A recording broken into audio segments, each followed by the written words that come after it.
घंटे का समय मिला था, समय की वजह से पूरा पेपर हो गया, कुछ रह गया? मेरा तो हो गया, मेरा नहीं रह गया कुछ भी। मैम अगर पेपर के लेवल की बात करूँ, कुछ स्टूडेंट कह रहे थे इजी, इधर आ जाइए थोड़ा, बाइक आइए, और कुछ स्टूडेंट कह रहे थे हार्ड है। आपका मानना क्या मैम, इजी, हार्ड, मॉडरेट, आपके हिसाब से पेपर को? अगर सेक्शन 1 की बात करें तो वो तो मुझे इजी लगा, और जो सेक्शन 2 था वो थोड़ा इजी टू मॉडरेट लगा। डिफिकल्ट नहीं, हाँ, उसको डिफिकल्ट नहीं बोल सकते, इजी टू मॉडरेट लगा। मैम अगर हम लोग बात करें जैसे कि क्या कोई सिचुएशन बेस्ड क्वेश्चन था, जैसे कि हम कुछ सब्जेक्ट पढ़ते हैं वो हमारा अलग हो गया, लेकिन उसी को हम बच्चे को कैसे समझाते हैं, ऐसा कोई क्वेश्चन था? हाँ थे, सिचुएशन बेस्ड थे और फैक्ट बेस्ड भी थे। फैक्ट बेस्ड भी, हाँ, दोनों तरीके के थे। मैम अगर मैं बात करूँ जैसे आउट ऑफ 200 में से आप कितना अटेम्प्ट कर पाएंगे? मतलब फर्स्ट सेक्शन में तो मेरा ज़्यादा नहीं, 80 हो गया है जहाँ तक है, और सेकंड में मुझे इतना याद नहीं है, लेकिन 70 to 75 कर लिया मैंने। मैम अगर हम लोग बात करें जैसे हमारी हिस्ट्री से कोई क्वेश्चन हो, मुगल काल हो गया, आधुनिक भारत हो गया, वहाँ से कोई क्वेश्चन देखने के लिए मिला हो? हिस्ट्री से तो याद नहीं है इतना। और जैसे मैम हमारी जनगणना हो गई 2011 की, उससे रिलेटिव कोई? रिलेटेड था एक, पर मुझे अभी रिकॉल नहीं हो रहा है, लेकिन था उससे रिलेटेड। मैम अगर हम लोग जैसे बात करें करंट अफेयर कहाँ से पूछी जा रही है, 2021, 2022? करंट अफेयर 2021 के थे कुछ क्वेश्चन, जैसे ऑस्ट्रेलियन ग्रैंड प्रिक्स था, और grand prix Australian grand prix किसको मिला है, और कुछ ट्रॉफी से रिलेटेड क्वेश्चन थे, आगा खां कप, और कुछ फेस्टिवल से रिलेटेड भी क्वेश्चन थे, और एक था विटली अवार्ड करके कुछ था, पर वो मुझे याद नहीं है। एमनेस्टी इंटरनेशनल का हेडक्वार्टर पूछा गया था जी, और 200 के नोट की डायमेंशन पूछी गई थी शायद, यानी कि जो रेशियो रहता है, या फिर 2000 का कुछ ऐसा था। करंट अफेयर ज़्यादा नहीं थे, 4-5, और कुछ जनरल नॉलेज इस तरीके की। एक क्वेश्चन टैक्स रिलेटेड भी कुछ था, इनडायरेक्ट टैक्स और डायरेक्ट टैक्स करके ऐसा भी कुछ था।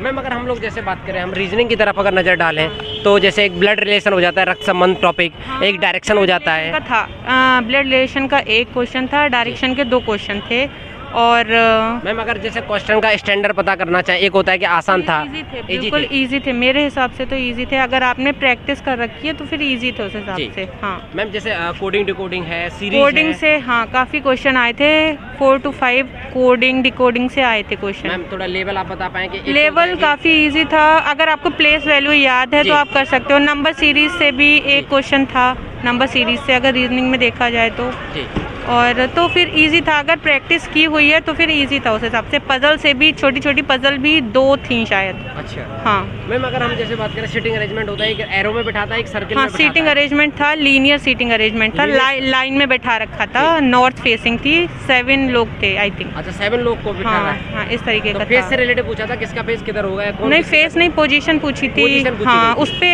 2 क्वेश्चन दे रखे थे, आपको बताना कौन सा सही है, या दोनों गलत हैं, दोनों सही है, इस तरीके से था, स्टेटमेंट बेस्ड था। मैम अगर हम लोग जैसे बात करें मैथ वाले पोर्शन पे हम अपनी नज़र डालते हैं, मैथ वाला भी थोड़ा इजी था अगर प्रैक्टिस कर रखी है। जैसे टाइम एंड वर्क से रिलेटेड 2 क्वेश्चन थे शायद, एंड एक होता है यूनिट डिजिट पूछने वाला, तो उसमें था पावर करके दे रखा होता है, वो वाला क्वेश्चन था। एंड आपके पाई चार्ट से दे रखा था, टेबल डाटा इंटरप्रिटेशन होता है मैम, पाई से भी 2 या फिर 3 क्वेश्चन थे जो इजी थे।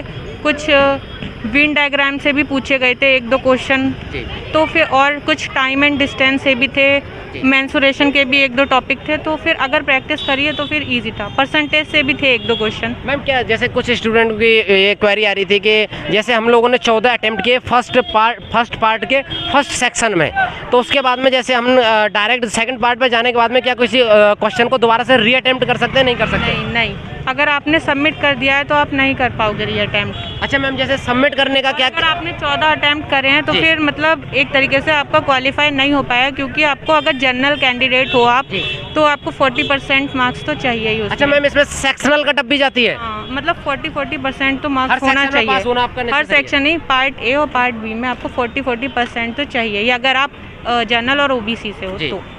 अच्छा मैम, अगर जैसे मैं बात करूं कि जैसे किसी स्टूडेंट, अगर अंदर की बात करें, आज काफ़ी मैंने बहुत ज़्यादा वैसा बिहेवियर देखा था, क्योंकि एक गर्ल्स थी वो अपना जो पहनती हैं। अच्छा, आप जा रही थी, ओके, थैंक यू मैम।